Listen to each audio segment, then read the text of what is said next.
ॐ अज्ञानतिमिरान्धस्य ज्ञानाञ्जनशलाकया चक्षुरुन्मीलितं येन तस्मै श्रीगुरुवे नमः।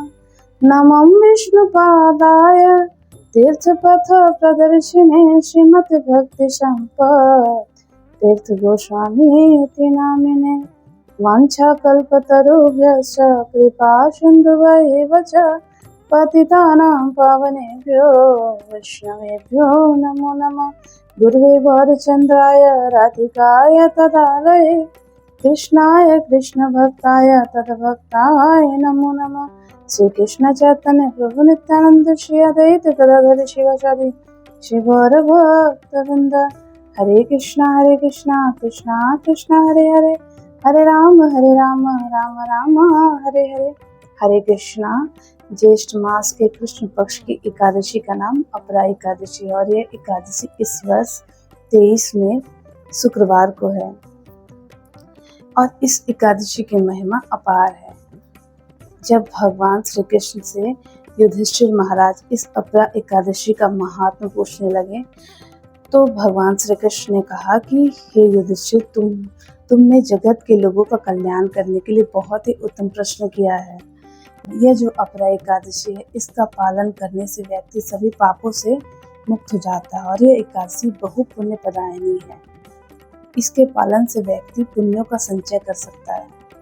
जैसे कि इस एकादशी के पालन करने से व्यक्ति ने कितना बड़ा पाप भी क्यों ना किया हो, लेकिन वह सभी पापों से मुक्त हो जाता है। जैसे कि ब्राह्मण की हत्या करने वाला, गौ की हत्या करने वाला, भ्रूण हत्याकारी, दूसरों की निंदा करने वाला, गुरु के चरणों में अपराध करने वाला और पर स्त्री के साथ गमन करने वाला व्यक्ति महापापी होता है।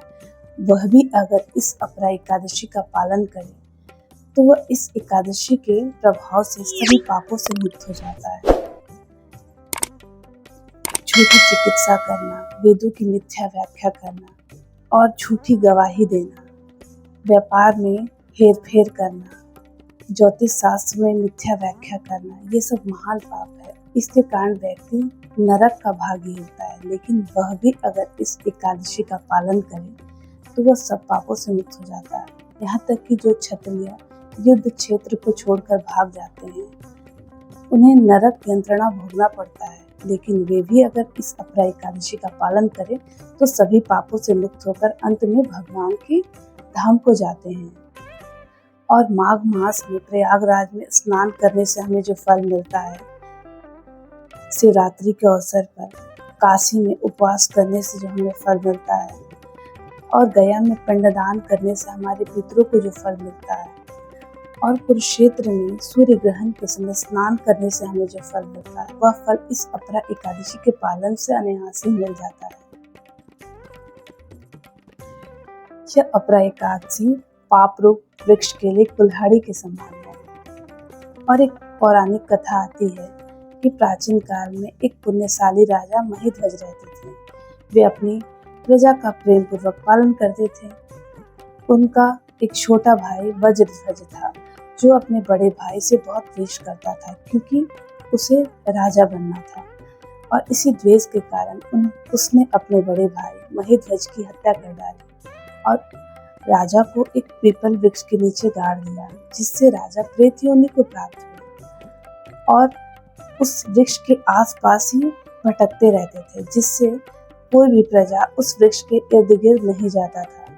एक बार क्या हुआ, सौभाग्यवश धौम्य ऋषि उस वृक्ष के पास से गुजर रहे थे। तभी उन्होंने उस प्रेत को देखा। जब ऋषि ध्यानस्थ हुए तब उन्हें पता चला यह तो राजा महिध्वज है।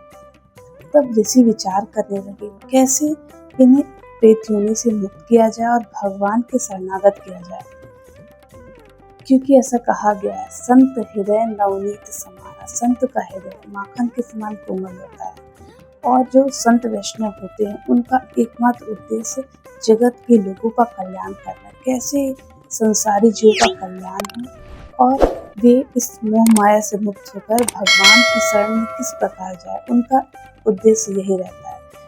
इसी प्रकार धौम्य ऋषि विचार करने लगे कैसे राजा को प्रेत योनि से मुक्त किया जाए। तभी उन्हें पता चला कि ये जो अपरा एकादशी है इसकी महिमा तो अपार है। उन्होंने इस अपरा एकादशी का बहुत ही निष्ठापूर्वक पालन किया और इसके पुण्य को राजा को अर्पित किया, जिससे राजा प्रेत योनि से मुक्त हो गए और अंत समय में भगवान के धाम को गए।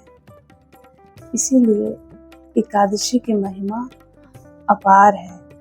हमें इसलिए एकादशी के महत्व को समझते हुए उसमें भेदभाव नहीं करना चाहिए और इसका प्रेम पूर्वक पालन करना चाहिए। हमारे परिवार या हमारे परिजन में भी जिनकी अकाल मृत्यु हुई है, उनके लिए हम इस एकादशी का पालन करेंगे तो उनकी भी मुक्ति हो जाएगी। इसीलिए एकादशी हमारे कल्याण के साथ साथ अन्य लोगों का भी कल्याण करती है। अन्य किसी व्रत में इतनी सामर्थ्य नहीं है कि हमें प्रेत योनि से मुक्त कर सके। इसीलिए एकादशी की महत्ता को हमें समझना चाहिए और इसका प्रेम पूर्वक पालन करना चाहिए ताकि हमें भगवान की कृपा प्राप्त हो सके। हरे कृष्णा।